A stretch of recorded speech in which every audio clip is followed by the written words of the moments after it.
Hello students and welcome back to my channel math solutions with Rose ma'am. और आज की class में हम बहुत ही इम्पॉर्टेंट वीडियो करने वाले हैं। जैसा कि आप स्क्रीन पर देख रहे हैं, ये आपकी डीओई की तरफ से जो भेजी गए सैम्पल पेपर है क्लास 9th का। और सेशन देख लीजिए 2022-23 और सब्जेक्ट देख लीजिए मैथ्स, ठीक है, यानी गणित का, मैथमेटिक्स का ये आपका सैम्पल पेपर है और एनुअल एग्जामिनेशन प्रैक्टिस पेपर है। ठीक है, तो इस तरीके से ही आपका एग्जाम में पेपर आने वाला है। 80 मार्क्स का आपका पेपर होगा। यहाँ पर देखिए मैक्सिमम मार्क्स जो हैं इन्होंने लिख रखे हैं, 80 मार्क्स का पेपर होगा और 3 घंटे आपको दिए जाएंगे पेपर करने के लिए। और आफ्टरनून में आपके एग्जाम होंगे 2:30 से लेकर के 5:30 बजे तक। ठीक है, तो ये तो था एग्जाम का टाइमिंग और एग्जाम कितने मार्क्स का है क्या है। अब हम देखेंगे सैम्पल पेपर में कौन कौन से क्वेश्चंस हैं, कौन से सेक्शंस हैं। और जो आज की हमारी वीडियो है ये हमारी सिर्फ सेक्शन ए की वीडियो मैं बनाऊंगी, जिसमें हम सारे एमसीक्यू वाले क्वेश्चंस जो हैं वो अटेम्प्ट करेंगे। तो चलिए बेटा वीडियो को स्टार्ट करते हैं। उससे पहले आप सभी से रिक्वेस्ट है, प्लीज़ चैनल को सब्सक्राइब कर दीजिए और बेल आइकन को प्रेस कर दीजिए। सो स्टार्ट है हमारी वीडियो। सामान्य निर्देश में, ये हिंदी मीडियम में सारे सामान्य निर्देश दिए हुए हैं और यहाँ पे जनरल इंस्ट्रक्शन दे रखी है कि जो सेक्शन है वो ABCDE सेक्शंस है, 20 MCQ क्वेश्चंस हैं, फिर 5 क्वेश्चंस 2 मार्क्स वाले हैं, 6 मार्क्स वाले 3 है, फिर 4 मार्क्स वाले 5 है, केस स्टडी वाले 3 क्वेश्चन है 4 मार्क्स के, इस तरीके से दिया हुआ है। फिर नेक्स्ट है कि नीट फिगर्स बनानी है, π/22/7 का यूज़ करना है, कैलकुलेटर यूज़ नहीं करना, सीरियल नंबर लिखना है क्वेश्चन के आगे। ठीक है, उसके बाद यहाँ पे भी ये भी लिखा है कि ऑल क्वेश्चंस जो है कंपलसरी है, इंटरनल चॉइस जो दी है उसमें से कोई एक कर सकते हैं। अब आते हैं हमारे सेक्शन ए पार्ट पे। सो सेक्शन ए में बेटा आपको दे रखा है, सेक्शन ए 20 मार्क्स का है जिसमें 1 मार्क्स ईच क्वेश्चन है। So question number 1 Hindi English दोनों में मैं रीड करने वाली हूँ। Which of the following is the equation of the line parallel to Y axis. निम्नलिखित में से कौन सा समीकरण वाई अक्ष के समांतर है। तो वाई अक्ष के समांतर की जब हम बात करते हैं, थोड़ा सा जूम करूंगी ताकि अच्छे से आपको क्लियर हो। तो जब वाई की बात करते हैं तो एक्स की वैल्यू को हम जो है वो कंसिडर करते हैं, यानी ए जो ऑप्शन है वो इसका करेक्ट है, फर्स्ट ऑप्शन करेक्ट है, क्योंकि y जो है वो तभी पैरेलल होगा जब x की वैल्यू आपकी 7 होगी। ठीक है, इसके बाद आते हैं हम यहाँ पर ये हो गया। अब आते हैं क्वेश्चन नंबर 2 पे। The coefficient of x for the polynomials. ये पॉलिनोमियल दिया हुआ है बहुपद x² - 9 में x का गुणांक बताइए। तो x तो है ही नहीं इसमें, तो x का गुणांक होगा ही नहीं, इसलिए x का गुणांक क्या होगा, 0 होगा। तो इसका भी ऑप्शन ए जो है वो करेक्ट है। नेक्स्ट है प्रश्न number 3, the smallest natural number, सबसे छोटी प्राकृतिक संख्या। तो स्मॉलेस्ट नेचुरल नंबर हम बोलते हैं 1 को, तो ऑप्शन बी करेक्ट है। इसके बाद आते हैं प्रश्न नंबर 4 पे।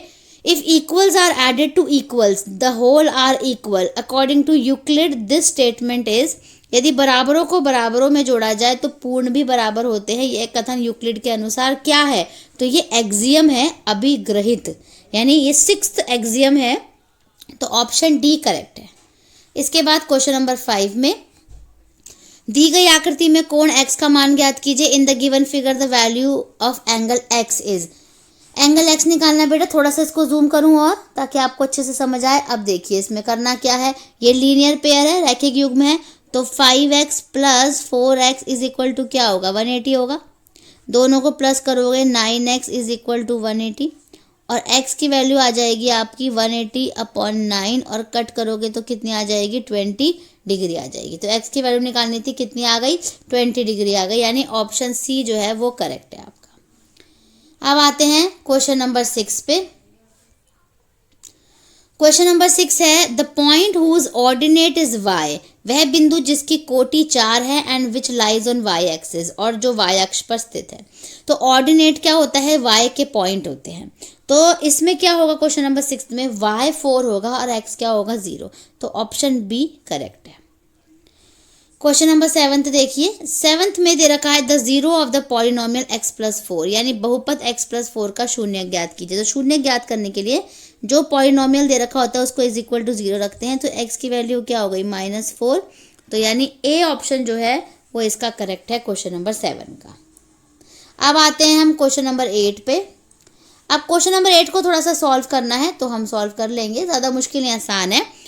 क्वेश्चन नंबर 8 है the semi perimeter of a triangle if s minus A 8, s minus B 12 and s minus C 14। यदि s माइनस ए 8 है, s minus B 12, s minus C 14 है तो त्रिभुज का अर्ध परिमाप ज्ञात कीजिए। तो देखिए इस क्वेश्चन को हम सॉल्व करते हैं। यहाँ पे थोड़ी सी जगह दे रखी है ना, तो ऊपर सॉल्व कर लेती हूँ, इसको एरो बना देती हूँ।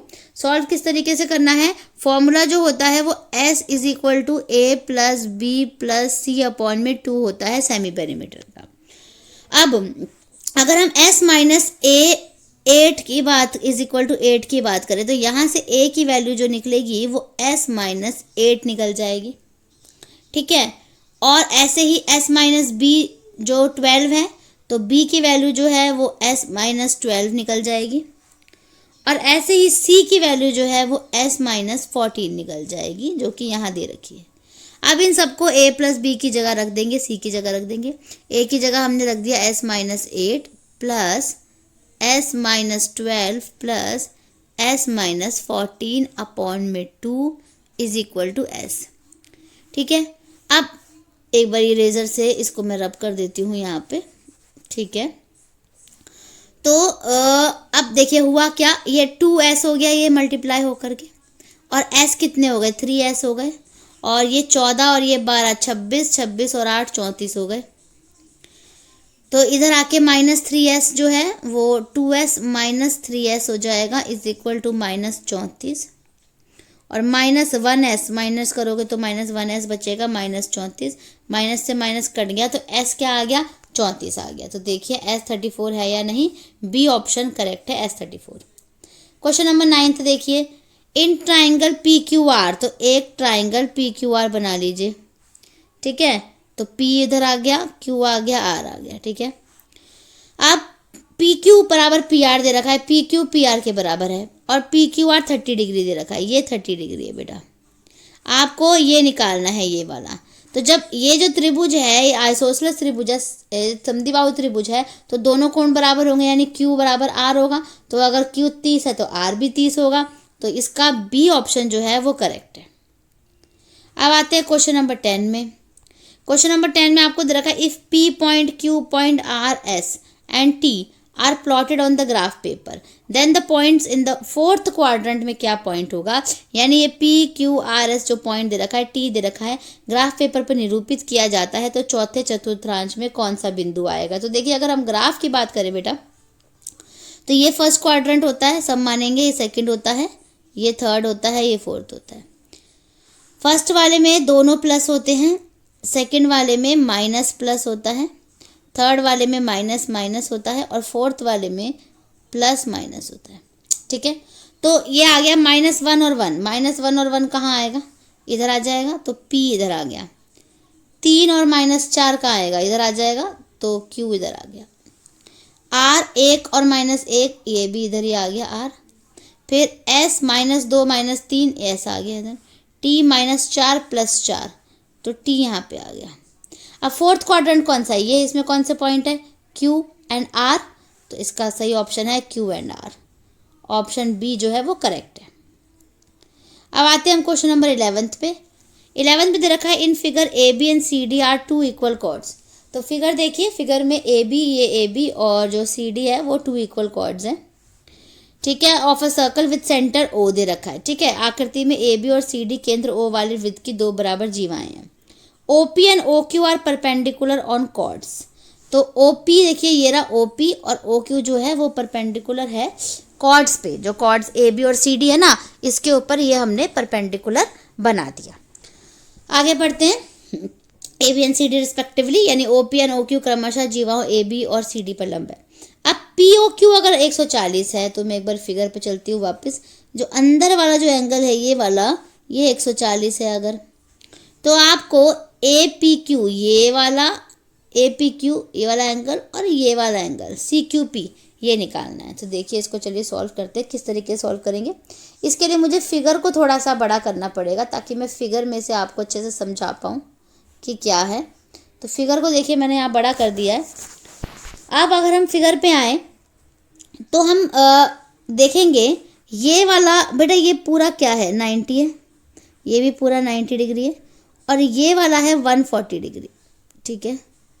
अगर ये 140 है तो ये इक्वल है, तो ये वाला एंगल और ये वाला एंगल, ठीक है, QPO और OQP, ये वाला एंगल 40 डिग्री का ही बचा, तो 40 का ये आधा 20 हो गया, ये आधा 20 हो गया, ठीक है। और पूरा टोटल कितने का है, ये 90 का, तो ये हो गया 70 और ये भी हो गया 70, यानी 70 और 70 हो गया। लेकिन आपको दोनों को जोड़ के बताना है, तो 70 + 70 क्या होगा आपका 140 हो जाएगा। यानी सी की जो वैल्यू आई है बेटा, एक बारी आपको समझ आया है, नहीं आया तो मुझसे कमेंट करके पूछ सकते हैं। तो सी की वैल्यू जो है वो 140 जो है वो करेक्ट है, क्योंकि इसमें 70 डिग्री + 70 डिग्री को हमने ऐड करा, तब हमारी 140 डिग्री आई है। अब आते हैं क्वेश्चन नंबर 12 पे।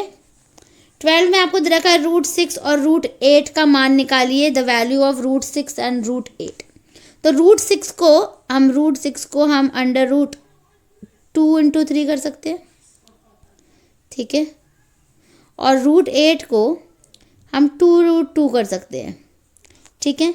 अब इनको जब मल्टीप्लाई करने चलेंगे तो कैसे होगा, देखिए, मल्टीप्लाई हो गया 2√2 × 2√3 × 2√2, ये और ये मिलके 2 ही हो गए, 2 2 = 4, 4√3 बच गया इसका आंसर। तो ऑप्शन बी जो है वो करेक्ट है, 4√3 इसका सही आंसर है। क्वेश्चन नंबर 13 में देखिए, विच of the following is a polynomial. तो पॉलिनोमियल बेटा पहले होता क्या है वो जानना हमें ज़रूरी। तो पॉलिनोमियल की अगर हम बात करें तो पॉलिनोमियल होता है जिसमें दो या दो से ज़्यादा टर्म्स होती हैं। तो पहले टर्म्स देख लेते हैं, ये एक ही टर्म है तो इसको कैंसिल कर दीजिए, ये एक ही टर्म है इसे कैंसिल कर दीजिए, तो डी और बी कैंसिल हो गए, इसमें 2 टर्म है इसमें 2 टर्म है, अब इन दोनों में से कौन सा ये देखना है। तो जिसकी पावर होल नंबर होती है वो पॉलिनोमियल होता है। इसकी पावर देखिए माइनस है तो ये होल नंबर नहीं है, इसकी पावर 2 है, होल नंबर है, तो ये सही आंसर है, यानी ऑप्शन डी जो है वो करेक्ट है बेटा। अब आते हैं क्वेश्चन नंबर 14 पे। A cone and a hemisphere of a same radii R have equal volumes, the height of the cone. समान त्रिज्या आर वाले एक शंकु और एक अर्धगोले का आयतन समान है, शंकु की ऊंचाई ज्ञात कीजिए। तो देखिए इस क्वेश्चन को हम किस तरीके से सॉल्व करेंगे। क्वेश्चन नंबर 14 को, शंकु का आयतन होता है, जो वॉल्यूम है कोन का होता है 1/3 πr² ऊंचाई h होता है, और हेमिस्फीयर जो है उसका आयतन होता है 2/3 πr³ हेमिस्फीयर का वॉल्यूम। ये r² से एक r बच गया, 3 से 3 कट गया, पाई से पाई कट गया, बचा क्या, इधर बचा h = 2r बचा, तो यानी h की वैल्यू क्या आ गई 2r, तो ऑप्शन ए करेक्ट है। इसके बाद आते हैं क्वेश्चन नंबर 15 पे। The graph of equation this cuts x axis at the point. x अक्ष को समीकरण 2x + 3y = 6 किस बिंदु पर काटती है, आपको ये बताना है। तो चलिए देख लेते हैं। ये हमने बना लिया ग्राफ, ये हो गया 0 1 2 3 1 2 3, ठीक है। पहले अब पॉइंट निकालना है ना इसका, पहले इक्वेशन लिखो 2x + 3y = 6, ठीक है। इसका टेबल बनाओ, xy, ठीक है। x को 0 रखोगे ना इधर, तो y बन जाएगा 2, x को 0 रखो, y बन गया 2, ठीक है। इसके बाद y को 0 रखो तो x बन जाएगा 3, इसी में रख करके देखो, ठीक है। अब इसकी प्लॉट करिए, 0 पे 2 बनाना है तो 0 पे 2 बन गया हमारा ये वाला, ठीक है, और 3 पे 0 बनाना है ये वाला, इन दोनों को मैच कर दीजिए, इस तरीके से बनेगी फिगर। लेकिन आपको बोला ये है कि x एक्सिस को कहाँ कट कर रही है, तो 3 0 पे कट कर रही है, तो ऑप्शन देखते हैं, फर्स्ट ऑप्शन करेक्ट है। फिर आता है question number 16, degree of the polynomial 3x³ - x² + 5। इसकी डिग्री बतानी है, तो इस सबसे बड़ा नंबर क्या है 3, तो 3 डिग्री हो गई इसकी, डी इसका आंसर हो गया। इसके बाद आते हैं, एक समचतुर्भुज की भुजाओं के मध्य बिंदुओं को क्रम से मिलाने पर प्राप्त आकृति क्या मिलती है। The figure obtained by the joining the mid points of side of a rhombus taken in order. तो रोम्बस की अगर हम बात करें तो इस तरीके से अगर हम रोम्बस की बात करेंगे, या फिर हम ऐसे करते हैं, ये देखिए मैं एक बार बताती हूँ, इस तरीके का भी रोम्बस हो सकता है। अगर हम उसके मिड पॉइंट की बात करें और सबको मिलाएं तो वो रेक्टेंगल निकलता है, तो इसका सही उत्तर है बेटे अ रेक्टेंगल, सी। फिर आते हैं क्वेश्चन नंबर 18 पे। The area of an equilateral triangle having height 12 centimetre. Height दे रखी 12 सेंटीमीटर, एरिया निकालना है। तो सॉल्व करते हैं इसको। किस तरीके से करेंगे देखिए, मैं आपको इसको बताती हूँ। तो हाइट निकालने का जो फॉर्मूला होता है बेसिकली वो होता है आपका √3/2 साइड होता है इनटू में। तो ये आपको दे रखी है 12 और ये दे रखी है √3 2 साइड। कट करा, 20 मल्टीप्लाई करा, 24 आ गया इधर, और √3 रैशनलाइज कर दिया इसको, साइड कट कर दिया, ये 3 आ गया ना ऊपर, तो 3 8 जा 24, तो 8 √3 आ गया साइड। तो देखते हैं इसमें है कि नहीं है। एरिया निकालना है तो नहीं होगा अभी, इसके आगे करेंगे हम एरिया। जब एरिया ऑफ ट्राइंगल निकालेंगे तो फॉर्मूला होता है √3/4 साइड स्क्वायर। तो √3/4 साइड की जगह क्या आ जाएगा आपका 8 √3 और 8 √3, ये कट गया, 4 2 8। फिर उसके बाद आगे अगर हम बात करें तो इसको दो बारी इसको हम लिख सकते हैं, ठीक है, √3/4 और फिर ये है ना आपका। तो अब देखो ये √3 नहीं कटेगा, सॉरी बेटे 4 ही कटा है ना बस, ये वाला √3 तो नहीं कटेगा। एक मिनट रुको, कहीं मैंने इसको गलती से ना काट दिया हो। दोबारा से देखते हैं एक बारी। ये था ना √3/4 साइड का स्क्वायर था, तो √3/4 इंटू 8 √3 इंटू 8 √3, 4 2 8 कटेगा बस, ठीक है। और ये वाला रूट से रूट कट गया, तो 3 2 6 6 8 जा 48 और √3 इसका आंसर हो गया, ठीक है, सेंटीमीटर स्क्वायर। तो 48 देख लेते हैं, ऑप्शन सी करेक्ट है। अब आते हैं असर्शन और रीजन वाले question. In the following question a statement of assertion is followed by a statement of reason, choose the correct option. तो क्वेश्चन नंबर 19 है, हिंदी में अभी थोड़ी देर में पढ़ते हैं, पहले इंग्लिश में पढ़ते हैं। असर्शन क्या है, ए बी बराबर पी क्यू है एंड पी क्यू बराबर एक्स वाई है। देखिए ए बी जो है वो किसके बराबर है, पी क्यू के बराबर है, ठीक है, पी क्यू के बराबर है। तो अगर हम एक और ट्राइंगल लें तो ए बी किसके बराबर होगा, पी क्यू एक्स वाई के बराबर है, तो पी क्यू ए बी जो है वो एक्स वाई के बराबर हो गया। और रीजन इसमें दे रखा है 3 things which are equal to the same thing are also equal to one another. Yes, अगर वो आपस में बराबर है तो वो अगर एक दूसरे वो बराबर है तो आपस में भी बराबर होगी, ठीक है। तो अभी कथन है यदि ए बी बराबर पी क्यू है और पी क्यू बराबर एक्स वाई है तो ए बी बराबर एक्स वाई होगा। और दूसरा है जो वस्तुएं एक ही वस्तु के बराबर होती है वो एक दूसरे से भी बराबर होती है। तो इसका सही उत्तर जो है बेटा, सही उत्तर की अगर हम बात करें तो ऑप्शन ए करेक्ट है। बोथ असर्शन, ये करेक्ट है, both assertion and reason are true and reason are is the correct explanation of assertion, ठीक है। यानी जो असर्शन है ए और आर वो दोनों ही ट्रू है, दोनों ट्रू हैं और वो सही एक्सप्लेनेशन है, ठीक है, आर। फिर आते हैं क्वेश्चन नंबर 20 पे। असर्शन है the height of a cone having radius 6 centimetre and slant height 10 and R जो एच है वो 12 है। यानी एच जो है वो है आपका 12, एल है 10 और आर है 6, ठीक है, सेंटीमीटर्स हो गए। अब नेक्स्ट आते हैं the height radius and slant height of a right circular cone forms a right angle triangle. Right circular, ये हमने राइट एंगल ट्राइंगल बनाओ जिसमें कि ये बेस है, तो बेस कितनी हो गई आपकी 6, हाइपोटेन्यूज 12 है और जो हाइट है वो है आपकी 10। तो ये अगर हम इस तरीके से रखेंगे तो ये सेटिस्फाई नहीं करेगा। क्यों नहीं करेगा, क्योंकि ये 10 का स्क्वायर होता है आपका 100 और 6 का स्क्वायर होता है आपका 36। तो 100 और 36 मिलकर के 136 बनेंगे, लेकिन 144 होता है, इसलिए ये नहीं है, ट्रू नहीं है। तो इसलिए इसका आंसर है assertion is false but the reason is true, ठीक है। रीजन तो ट्रू है क्योंकि राइट एंगल ट्राइंगल बदल, लेकिन असर्शन फॉल्स है, तो ऑप्शन डी इसका करेक्ट है। तो बेटा ये हमने 20 क्वेश्चंस इस वीडियो में जान लिए। आगे भी खंड ब है, सेक्शन बी है, जो कि हम नेक्स्ट वीडियो में करेंगे। तो कहीं पे कुछ समझ नहीं आया तो आप मुझसे कमेंट करके पूछ सकते हैं। फिर मिलेंगे नई वीडियो में नई वर्कशीट के साथ। वीडियो को लाइक, शेयर एंड चैनल को सब्सक्राइब करना मत भूलिएगा। Hello students and welcome back to my channel math solutions with Rose ma'am. और आज की क्लास में हम करेंगे डीओई की तरफ से दिया हुआ सैम्पल पेपर, जो कि एनुअल एग्जामिनेशन प्रैक्टिस पेपर है मैथ्स का, क्लास 9th का, और सेशन है 2022-23। और ये हमारी जो वीडियो है बेटा, ये वीडियो पार्ट नंबर 2 है।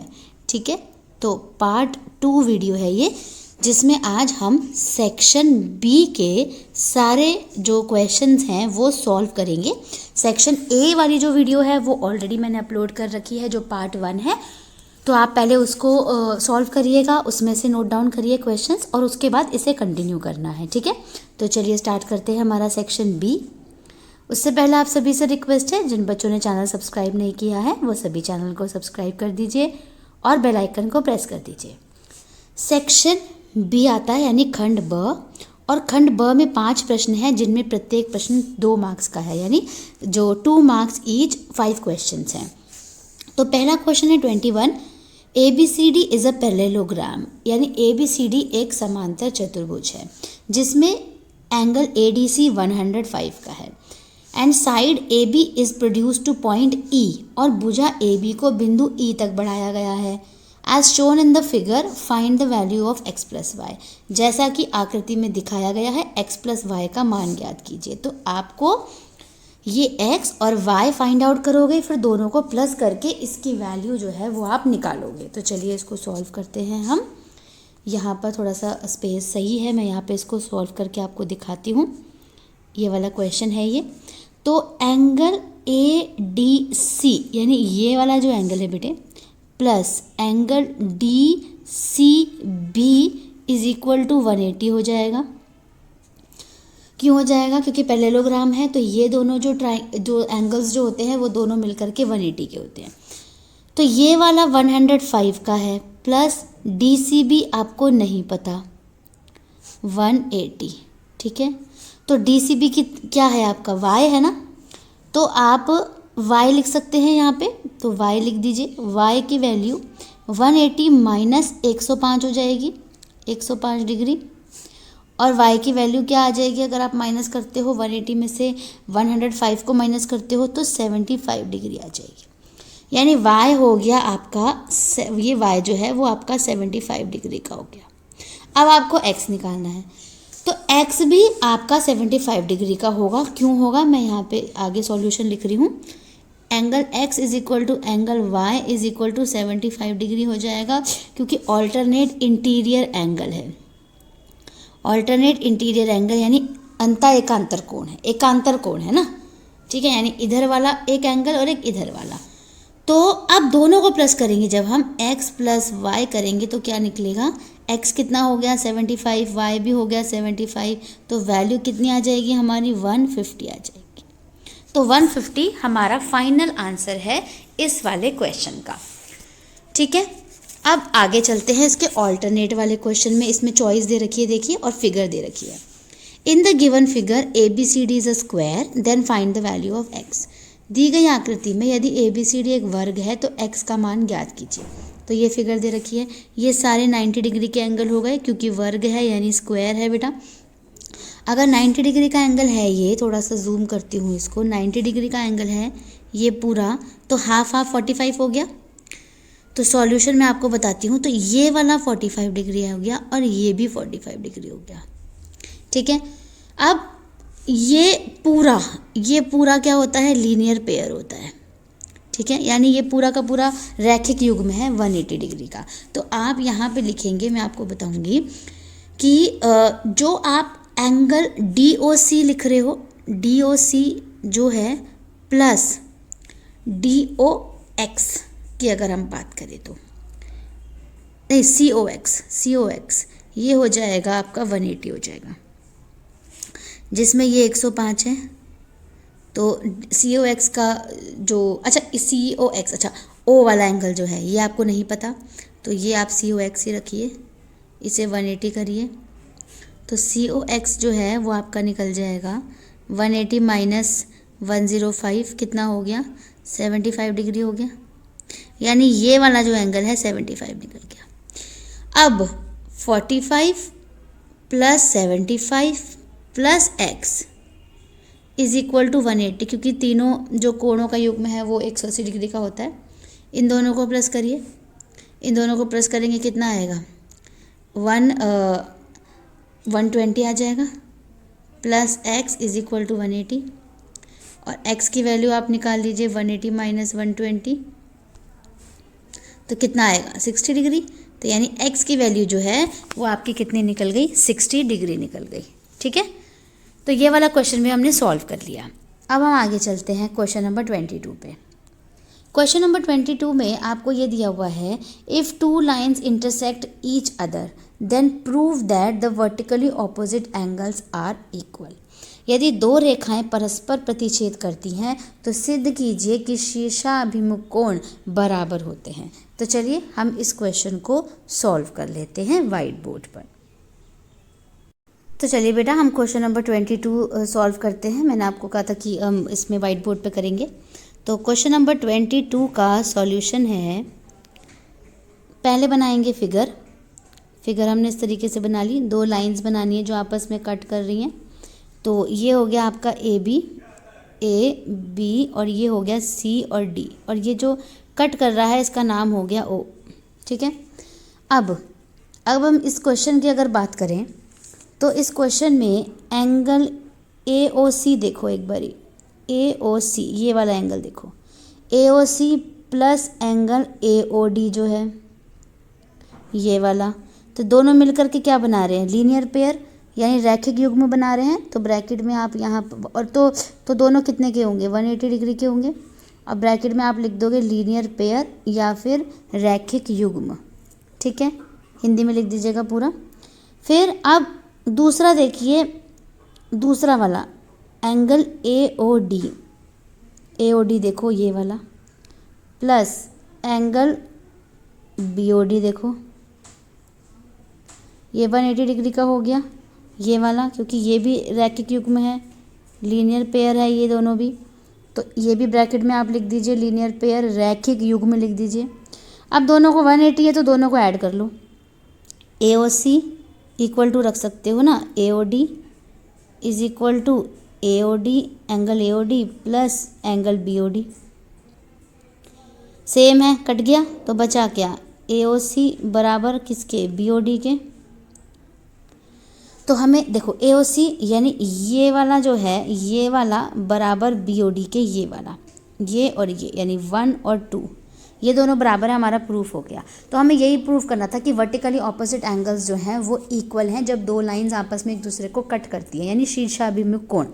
तो यहाँ पर आप लिख सकते हो हैंस प्रूव्ड, हिंदी में लिख सकते हो इति सिद्धम। तो क्वेश्चन नंबर 22 का सॉल्यूशन ये रहा। अब हम क्वेश्चन नंबर 23 करते हैं। अब आते हैं बेटा हम क्वेश्चन नंबर 23 पर। Right the following with the help of the following figure. नीचे दी गई आकृति की सहायता से निम्नलिखित को लिखिए। तो देखिए बेटे आकृति में एक ग्राफ दिया हुआ है। ये जो ग्राफ है ये ग्राफ आपकी बुक का डिट्टो क्वेश्चन है, डिट्टो क्वेश्चन जो आपकी बुक में से आ रखा है। ठीक है, तो इसको आपको सॉल्व करना है। तो फर्स्ट पार्ट देखिए इसमें क्या दे रखा है, बी के निर्देशांक यानी द कोऑर्डिनेट्स ऑफ बी। तो बी देखिए कहाँ पे है, उसके कोऑर्डिनेट हम देख लेते हैं। ये रहा बी यहाँ है, यहाँ से गए -5 और यहाँ से गए 2, यानी बी की जो वैल्यू हो गई वो -5 पे 2 हो गई। तो यहीं पे इसका आंसर लिख देते हैं हम -5, 2। अब है नेक्स्ट पार्ट है सेकंड, सी के निर्देशांक यानी द कोऑर्डिनेट्स ऑफ सी। तो सी के निर्देशांक देखो मैं आपको दिखाती हूँ, यहाँ से आया 5 x का और यहाँ से आया -5। तो सी के जो निर्देशांक यहाँ कोऑर्डिनेट है वो है 5 पे -5। ठीक है, थर्ड है निर्देशांक -3, 5 द्वारा पहचाना गया बिंदु। The point identified by the coordinates -3 पे -5 कौन सा नंबर है। ये -3 यहाँ से आए, -5 यहाँ से आए, तो कौन सा पॉइंट आया E, यानी थर्ड का आंसर है E। ठीक है, उसके बाद फोर्थ है निर्देशांक 2 -4 द्वारा पहचाना गया बिंदु। The point identified by the coordinates 2 पे -4। तो 2 पे ये रहा 2 -4 ये रहा, कौन सा पॉइंट है G। तो लास्ट का आंसर हो गया G। इसका आंसर E था बेटे, ध्यान रखिएगा। और इन दोनों के आंसर मैंने लिखवा चुकी हूँ। तो क्वेश्चन नंबर 23 भी हमारा डन हो गया। अब आते हैं हम क्वेश्चन नंबर 24 पे। Prove that equal chords of a circle subtend equal angles at the centre. सिद्ध कीजिए कि वृत्त की बराबर जीवाएं केंद्र पर समान कोण अंतरित करती है। ठीक है, तो चलिए पहले हम इस क्वेश्चन को सॉल्व कर लेते हैं। अब करते हैं बेटा क्वेश्चन नंबर 24 सॉल्व करते हैं। 24 का सॉल्यूशन है। ठीक है, इसमें देखो आपको एक सर्कल बनाना है, तो मैं एक सर्कल को ड्रॉ करती हूँ। देखिए यहाँ पे ये सर्कल ड्रॉ कर लिया मैंने। ठीक है, उसके बाद अब बीच में सेंटर ले लीजिए ओ। वेट इसका पेन चलाना पड़ेगा ही। बीच में सेंटर ले लीजिए ओ। ये हो गया इसका पूरा डायमीटर, यानी जो है व्यास हो गया। ये यहाँ पे इस तरीके से ये यहाँ से व्यास हो गया। ठीक है, तो ये आ गया ए बी सी और डी।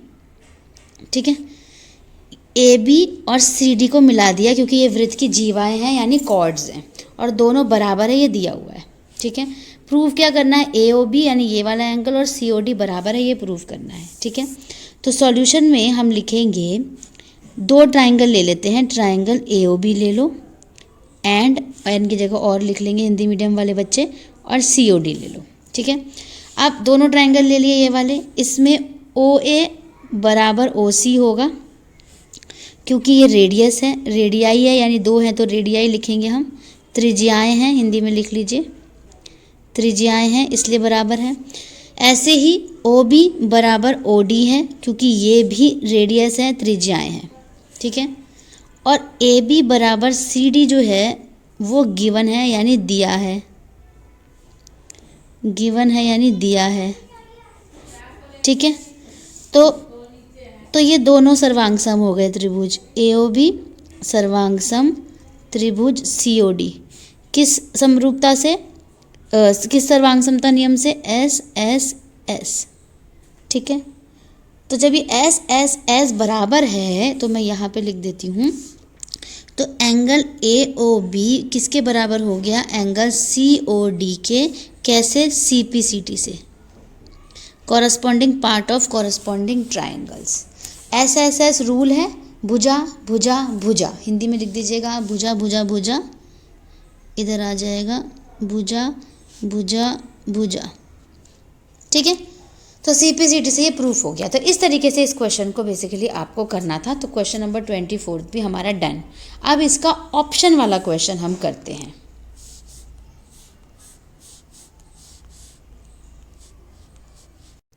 अब आते हैं बेटा हम क्वेश्चन नंबर 24 के सेकंड वाले पार्ट पे, अथवा वाले पार्ट पे। और if the non parallel sides of a trapezium are equal prove that it is cyclic. यदि किसी समलंब की असमांतर भुजाएं बराबर हों तो सिद्ध कीजिए कि वह चक्रीय है। तो चलिए क्वेश्चन नंबर 24 को सॉल्व करेंगे। तो चलिए बेटा हम क्वेश्चन नंबर 24 का सेकंड पार्ट सॉल्व कर रहे हैं जो ऑप्शन वाला है। इसमें हमें एक ट्रेपेजियम बनाना है यानी समलंब चतुर्भुज बनाना है। तो इस तरीके का समलंब चतुर्भुज होता है। इसकी ये जो साइड्स हैं दोनों, ये नॉन पैरेलल साइड्स यानी समांतर नहीं है।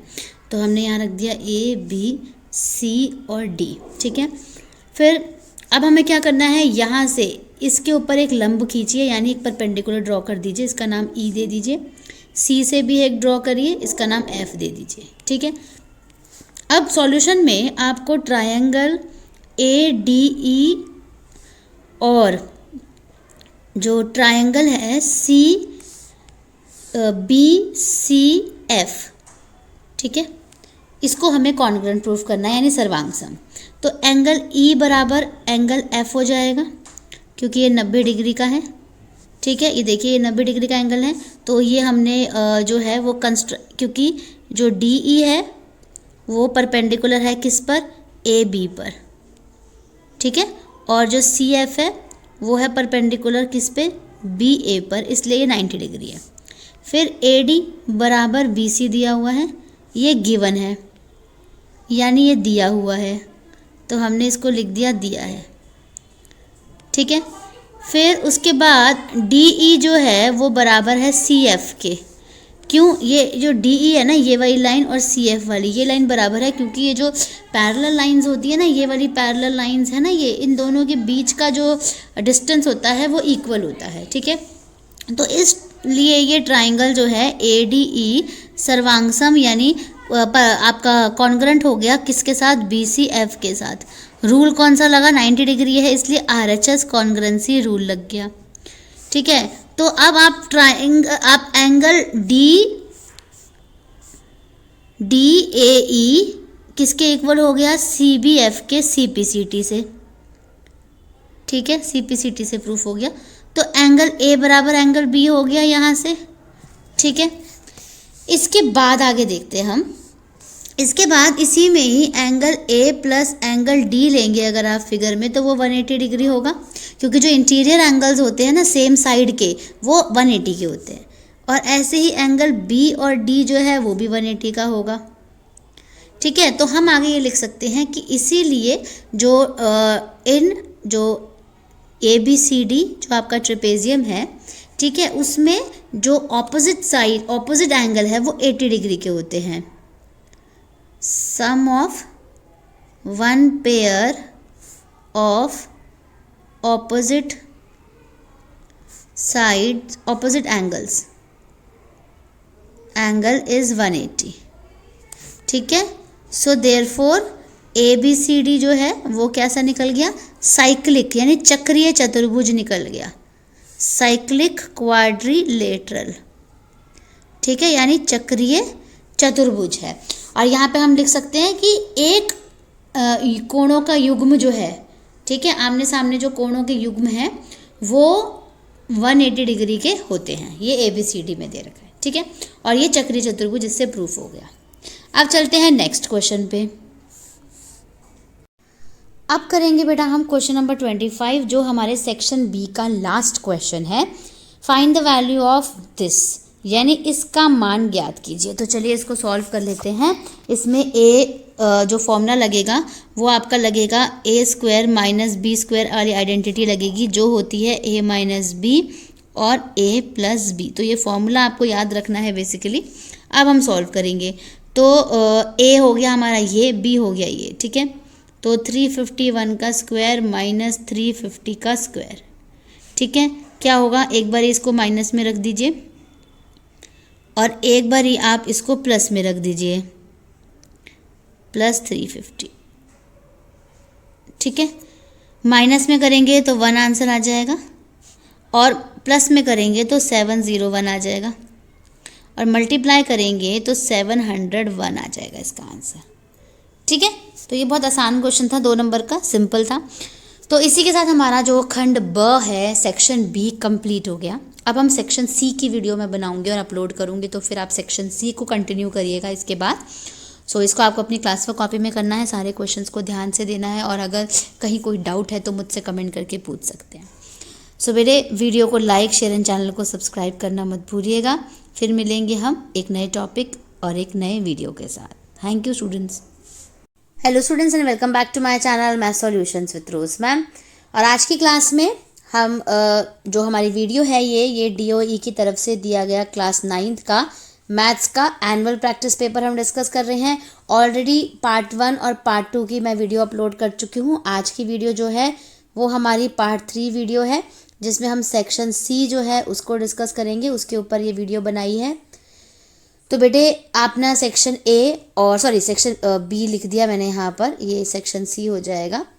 ठीक है, सो सेक्शन A और सेक्शन B की जो वीडियो है वो मैंने ऑलरेडी अपलोड कर रखी है, तो आप मेरे चैनल पे उसको जो है वो देख सकते हैं। इसका लिंक भी मैं आपको अपने डिस्क्रिप्शन बॉक्स में दे दूँगी। और आज की वीडियो पार्ट 3 पर है, पार्ट 3 है सेक्शन C। तो चलिए हम आगे के जो क्वेश्चंस हैं, क्वेश्चन नंबर 26 से लेकर के स्टार्ट है, हम वो कर लेते हैं। सो चलिए स्टार्ट करते हैं आज की हमारी वीडियो। उससे पहले आप सभी से रिक्वेस्ट है, जिन बच्चों ने चैनल सब्सक्राइब नहीं किया है या फिर आप मेरे चैनल पे न्यू हैं, तो प्लीज़ चैनल को सब्सक्राइब कर दीजिए और बेल आइकन को प्रेस कर दीजिए। सो अब स्टार्ट कर लेते हैं बेटा हमारा सेक्शन C। सेक्शन C में जो है वो 6 प्रश्न हैं टोटल, और हर प्रश्न 3 नंबर का है। पहला प्रश्न देखेंगे हम 26। If 3x minus 4 is a factor of the polynomial. ये पॉलिनोमियल आपको दिया हुआ है, k की वैल्यू आपको फाइंड आउट करनी है। ठीक है, यानी ये हो गया आपका बहुपद, और इसका गुणनखंड, ये गुणनखंड है, ये बहुपद दे रखा है, और k का मान निकालना है। तो चलिए इस क्वेश्चन को अब ध्यान से देख लीजिए और 2x³ minus 11x² plus kx minus 20 है, तो इसको हम सॉल्व कर लेते हैं। ठीक है, तो अब इसको सॉल्व करने के लिए देखिए यहाँ तो इतनी स्पेस है नहीं, लेकिन एक जगह यहाँ पर बीच में मेरी थोड़ी सी स्पेस है, तो यहाँ पर मैं इसको सॉल्व करके आपको क्वेश्चन को दिखाती हूँ। तो बेटे जो आपका पॉलिनोमियल है वो है px is equal to 2x³ minus 11x² plus kx minus 20, और जो आपको गुणनखंड की है, फैक्टर की बात करी है, वो है 3x माइनस 4, तो इसको आप 0 रख दीजिए, तो ये हो जाएगा 3x इज इक्वल टू 4 और x की वैल्यू आ जाएगी 4/3। यानी इस px में x की जगह आपको 4/3 रखना है।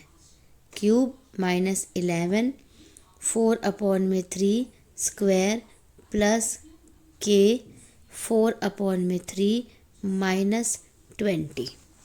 ठीक है, अब 2 की जगह 2, 4 का क्यूब करोगे 64/27 आएगा, 11 की जगह 11, 4 का 16 करोगे स्क्वायर, 3 का 9 प्लस 4 को मल्टीप्लाई कर दीजिए 4k/3 माइनस 20।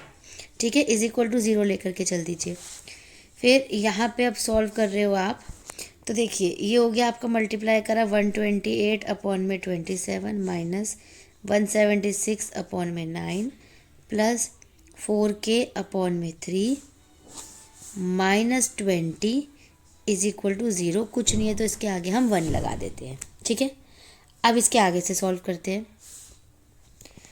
आगे से हमने एलसीएम लिया, तो एलसीएम हमारा आ गया 27।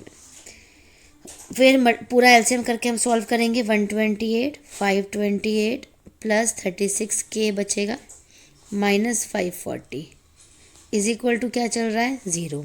तो ये यहाँ जाकर के क्या हो गया 0 ही हो गया ये। तो बचा क्या 128। ठीक है, इन दोनों को माइनस माइनस प्लस कर दीजिए, तो प्लस कर दीजिए इनको, लेकिन साइन माइनस का ही आएगा।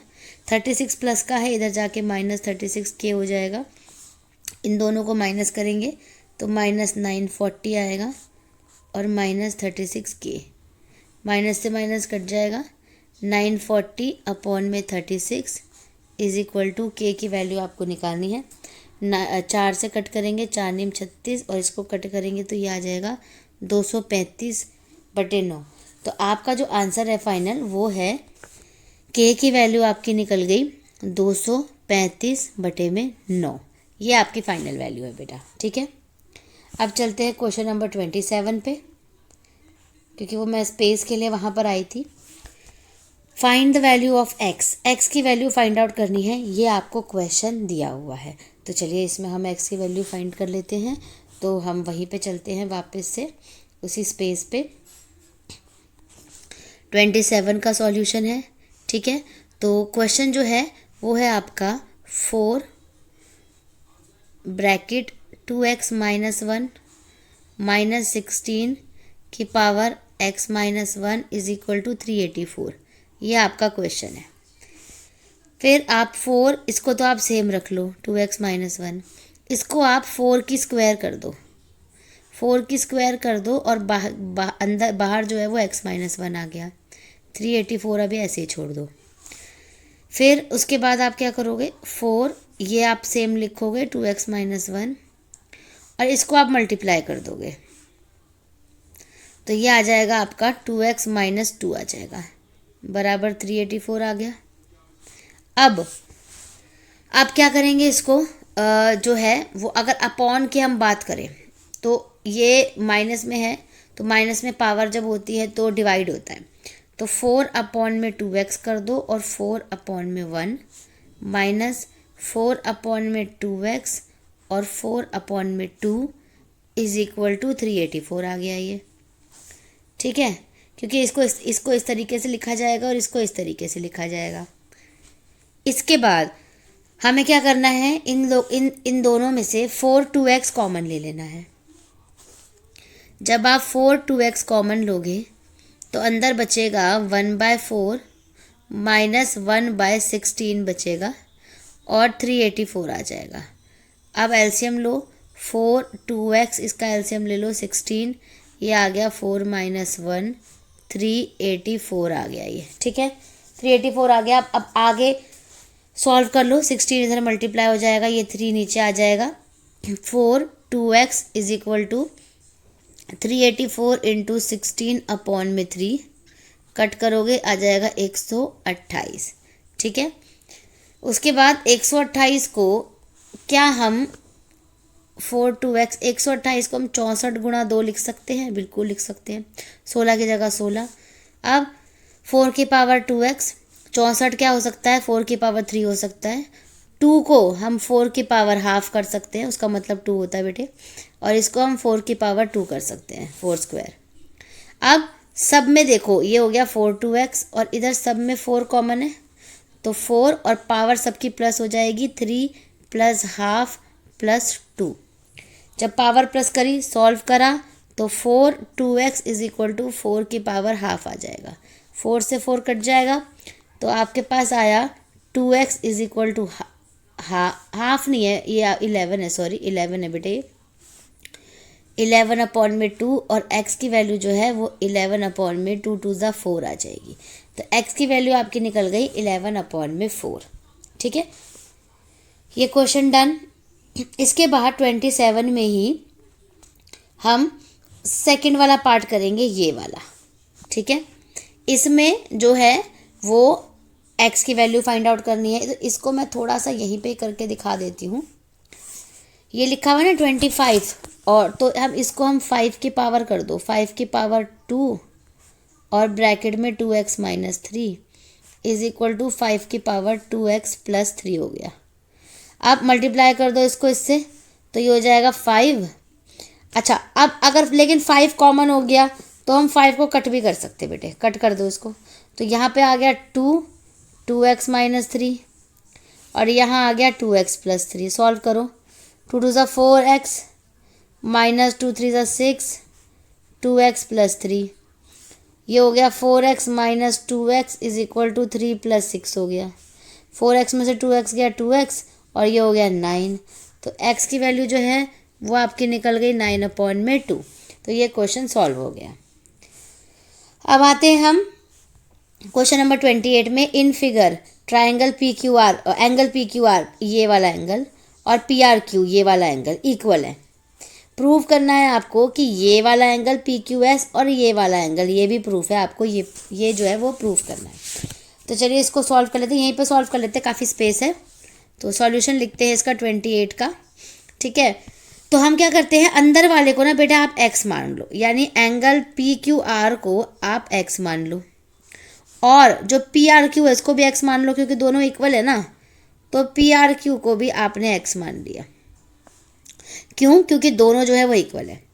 अब जब आप PQS प्लस एंगल PQR करोगे, यानी ये पूरा वाला एंगल प्लस करोगे, तो ये 180 डिग्री का बनेगा, लीनियर पेयर बनेगा, ठीक है, रैखिक युग्म या लीनियर पेयर लिख सकते हो। तो PQS की वैल्यू क्या निकल जाएगी यहाँ से, 180 माइनस ये x है ना, तो 180 माइनस x निकल गई। ऐसी दूसरी तरफ जो है PRT ये वाला और ये वाला, इन दोनों को प्लस करोगे तो 180 आएगा और PRQ 180 हो जाएगा, ठीक है। ये x दे रखा है तो PRT क्या हो जाएगा, 180 माइनस x हो जाएगा, ये भी 180 माइनस x, तो ये भी देखो 180 माइनस x आ गया, ये भी 180 माइनस x आ गया, तो इसका मतलब ये इक्वल है, तो हम यहाँ लिख देंगे angle PQS is equal to angle PRT हो गया ये, ठीक है। अब आते हैं हम अथवा वाले क्वेश्चन पे इसके।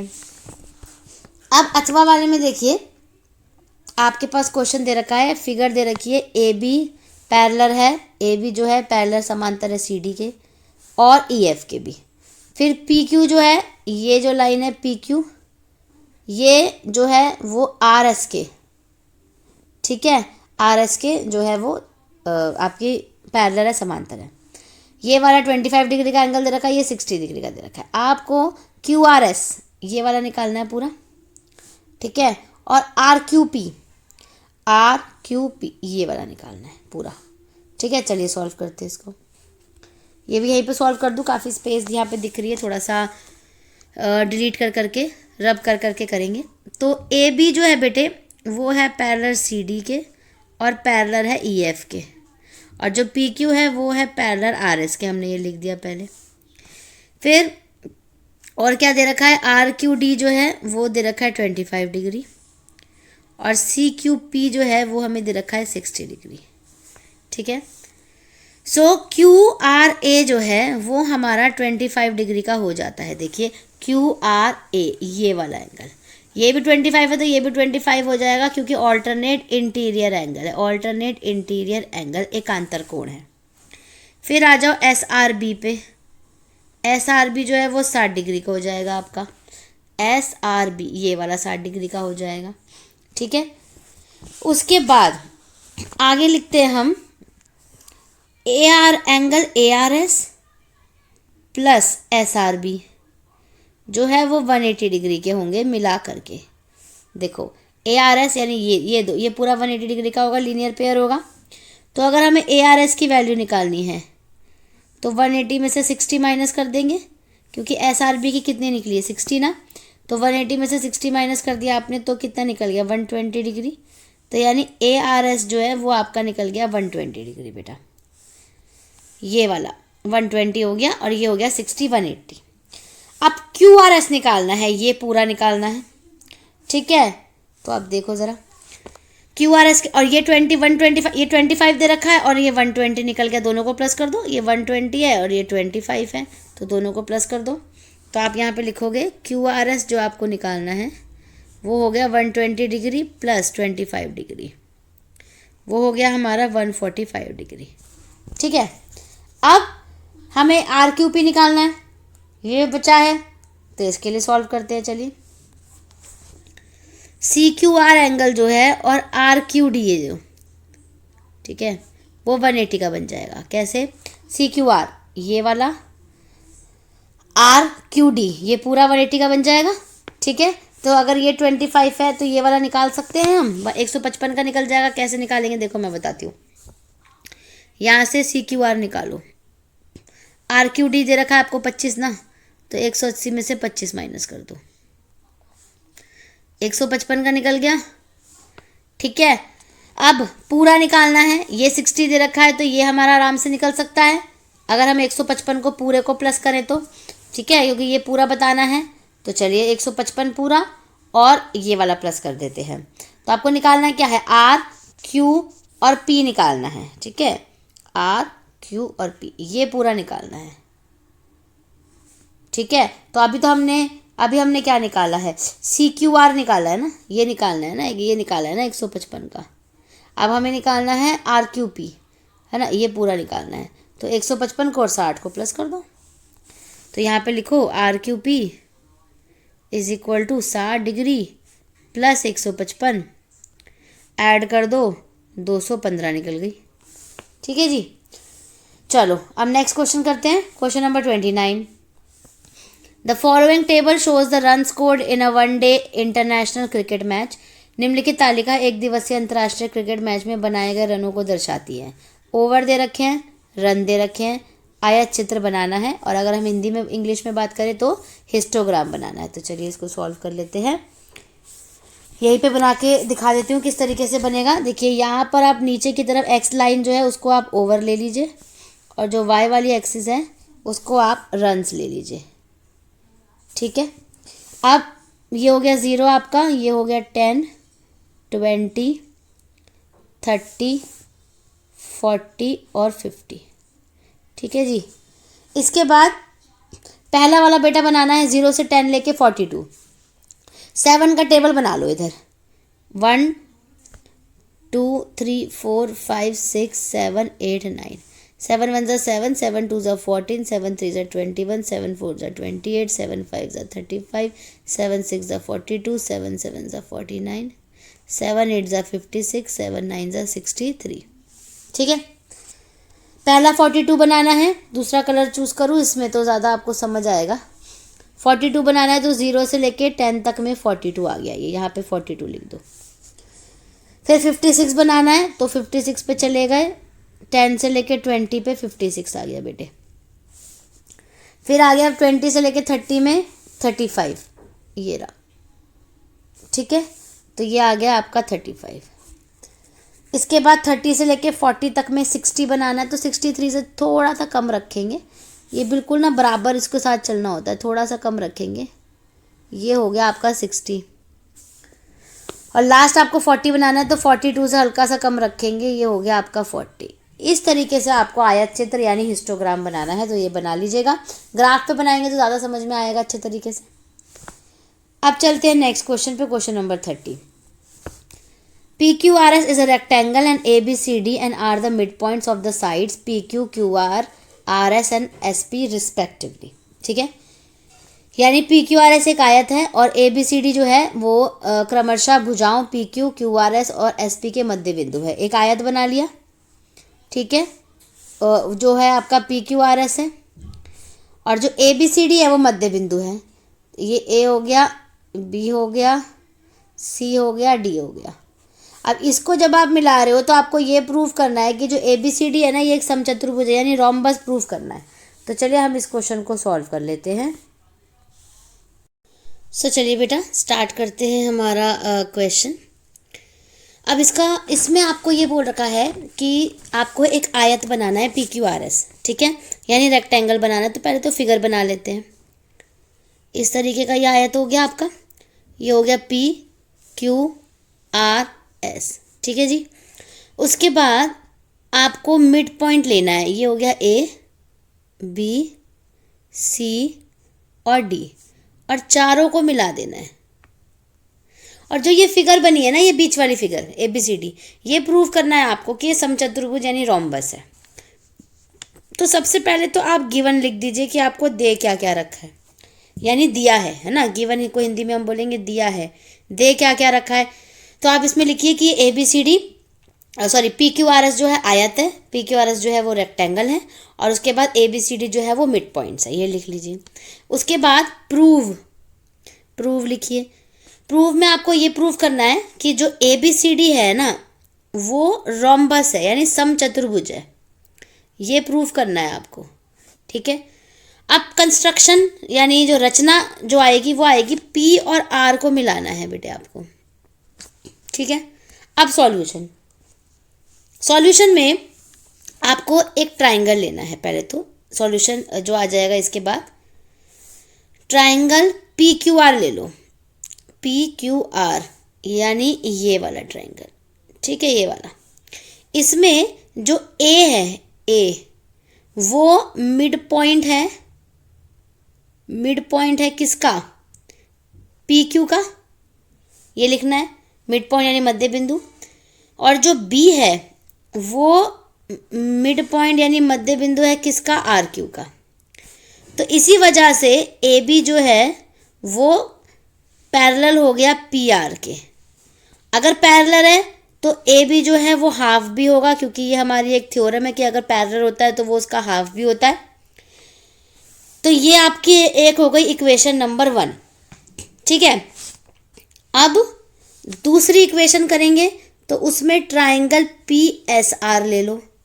तो एक बार दोबारा से फिगर बना देती हूँ, क्योंकि फिगर बार बार ना डिलीट हो जाएगी, पर कोई बात नहीं, हम दोबारा से इसको बना करके समझ लेंगे, ज़्यादा टाइम नहीं लगता है इसको बनाने में। यहाँ पे C हो गया, D हो गया, इसको मिला दिया, ठीक है। अब ट्राइंगल PSR ले लो, है ना, ऊपर वाला ले लो, ये वाला, ठीक है। इसमें D जो है वो मिड पॉइंट हो गया किसका, SP का, और या मध्य बिंदु। और जो C है वो मिड पॉइंट हो गया यानी मध्य बिंदु हो गया किसका, SR का।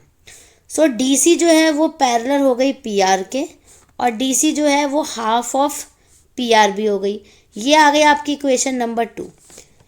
अब जब आप इक्वेशन नंबर 1 और 2 को करेंगे तो आप लिख दीजिए फ्रॉम की जगह मैंने फॉर्म कर दिया, फ्रॉम 1 एंड 2 से AB मिल जाएगा आपको पैरेलल DC के, और AB जो है वो DC के इक्वल भी हो गया। तो इसलिए प्रूफ हो गया कि जो ABCD है वो आपका पैरेललोग्राम है, ठीक है, समांतर चतुर्भुज है। अब आते हैं दो ट्राइंगल पे। तो दोबारा से एक बार फिगर बनाएंगे, तभी आपको ट्राइंगल समझ आ पाएगा, ठीक है। तो ये हो गया आपका PQRS, और ABCD, ठीक है। अब 2 ट्राइंगल ले लो, क्योंकि आपको रोम्बस प्रूफ करना है यानी समचतुर्भुज प्रूफ करना है। PAD ले लो, ये वाला ले लो, ये वाला ट्राइंगल जो मैं कलर कर रही हूँ ना, ये वाला और ये वाला ले लो। तो आप यहाँ पे लिख दो triangle PAD and triangle QAB। अब इसको सर्वांगसम प्रूफ करना है यानी कॉन्ग्रुएंट प्रूफ करना है। तो PA किसके इक्वल हो गया, AQ के, क्योंकि मिड पॉइंट है A, इसका मिड पॉइंट है, मध्य बिंदु है। एंगल P बराबर Q है, आयत है इसलिए 90 डिग्री का एंगल हो गया, रेक्टेंगल है। फिर PD जो है वो BQ के इक्वल है, ये वाली लाइन, क्योंकि ये भी मिड पॉइंट है, हाफ है। तो SAS से ये ट्राइंगल कॉन्ग्रुएंट प्रूफ हो गया। PAD कॉन्ग्रुएंट जो है ट्राइंगल वो प्रूफ हो चुका है आपका किससे, ट्राइंगल QAB से, QAB SAS से। सो CPCT से AD is equal to AB proof हो जाएगा, और आगे CPCT से सारे जो साइड्स हैं वो प्रूफ हो जाएंगी। AB प्रूफ हो जाएगा is equal to DC is equal to AD is equal to BC। जब सारी साइड्स ये वाली सब इक्वल हो गई तो ये रोम्बस प्रूफ हो गया। तो हम एंड में लिख देंगे सो ABCD इज अ रोम्बस, या फिर हम ये भी लिख सकते हैं कि ABCD जो है वो समचतुर्भुज है हिंदी में, ठीक है। सो ये वाला क्वेश्चन नंबर 30 डन। अब 31 करते हैं, सेक्शन C का लास्ट क्वेश्चन। तो चलिए बेटा क्वेश्चन नंबर 31 पढ़ते हैं। The temperature of Delhi recorded during the day in the month of January is presented in the following table. जनवरी के महीने में दिन के दौरान रिकॉर्ड किया गया दिल्ली का तापमान निम्नलिखित तालिका में प्रस्तुत किया गया। ये तालिका है, टाइम दिया हुआ है 3 बजे से लेके सुबह के 3 बजे से रात के 3 बजे तक का टाइम है, और ये तापमान है यानी टेम्परेचर। क्वेश्चन आता है on the basis of above information answer the following question. उपरोक्त जानकारी के आधार पर निम्नलिखित प्रश्नों के उत्तर दीजिए। पहला, find the difference in the temperature in the 12 hour interval. 12 घंटे के अंतराल में तापमान में अंतर ज्ञात कीजिए। तो 12 घंटे में बेटा देखिए, रात के 3 बजे क्या था 18 डिग्री सेल्सियस, और सुबह के 3 बजे क्या था 8 डिग्री सेल्सियस। तो दोनों को माइनस कर दीजिए, 10 डिग्री सेल्सियस का इसके अंदर अंतर यानी डिफरेंस आ जाएगा। फर्स्ट क्वेश्चन का आंसर, ठीक है। सेकंड में, at what time the day was the coldest. किस समय इस दिन सबसे ठंडा था। सबसे कम टेम्परेचर जो है वो सबसे ज़्यादा ठंडा टाइम माना जाता है, तो 7 सबसे कम है, तो एट 6 AM 6 AM सबसे ठंडा था, बहुत ठंड थी। Question number 3, how did the temperature vary from 3 AM to 6 AM। प्रातः 3 बजे से प्रातः 6 बजे तक तापमान में किस तरह परिवर्तन हुआ। तो 3 से 6 बजे के बारे में बता रहे हैं। पहले 3 बजे ज़्यादा था लेकिन 6 बजे कम हो गया, तो 8 डिग्री सेल्सियस में से 7 डिग्री सेल्सियस जो है माइनस कर दीजिए। 1 डिग्री सेल्सियस जो है बेटे वो डिक्रीज़ हो गया यानी कम हो गया, ठीक है। डिक्रीज़ हो गया, कम हो गया, कम लिख देंगे हम, कम हो गया, ठीक है। तो बेटा ये था हमारा लास्ट क्वेश्चन सेक्शन C का। अब नेक्स्ट वीडियो में हम सेक्शन D की जो है क्वेश्चंस को सॉल्व करेंगे। So thank you students for watching the video. मेरे पार्ट A, B, C तीनों देख लीजिएगा और इसको अच्छे से प्रैक्टिस कर लीजिएगा, क्योंकि एग्जाम में ये वाला क्वेश्चन पेपर जो है इसके क्वेश्चन ज़रूर आएंगे। सो वीडियो को लाइक, शेयर एंड चैनल को सब्सक्राइब करना मत भूलिएगा। Thank you students.